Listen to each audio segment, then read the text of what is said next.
Bonjour, ici le docteur Steve Truong, médecin d'urgence à l'hôpital Montfort. Cette vidéo sera une revue du protocole d'oxygénation de l'hôpital Montfort.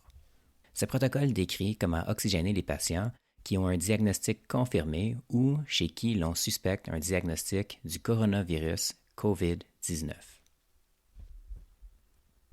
Avant de discuter de l'oxygénation des patients que l'on suspecte être atteints du COVID-19, nous allons d'abord débuter par distinguer les interventions médicales. Ces interventions requièrent des précautions de gouttelettes.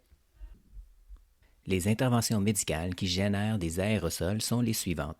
Ces interventions nécessitent, lorsque possible, une chambre à pression négative ainsi que des précautions aériennes. L'oxygénothérapie a comme but de cibler une saturation en oxygène plus grand ou égale à 92%. Chez les patients souffrant d'hypoxémie légère, appliquer des précautions de gouttelettes et débuter avec une oxygénothérapie avec une lunette nasale jusqu'à 6 litres par minute. Un masque chirurgical peut également être placé si les saturations demeurent inférieures à 92% avec la lunette nasale à 6 litres par minute, changée pour la moustache. Celle-ci peut être augmentée jusqu'à 8 litres par minute.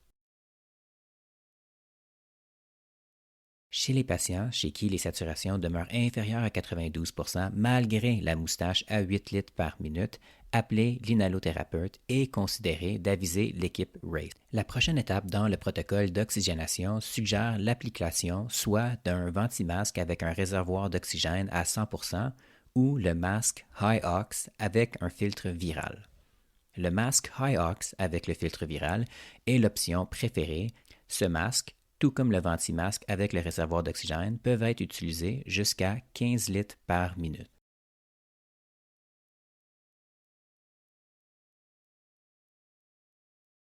Si la saturation en oxygène demeure sous 92% ou si le patient est en détresse respiratoire, préparez-vous pour une intubation protégée.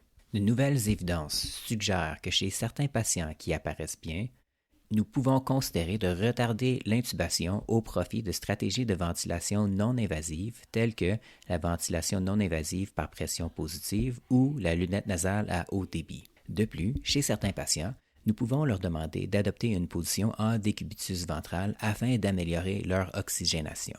Finalement, ces stratégies ne font pas partie du protocole d'intubation protégée et devraient être mises en application avec la collaboration de nos collègues aux soins intensifs.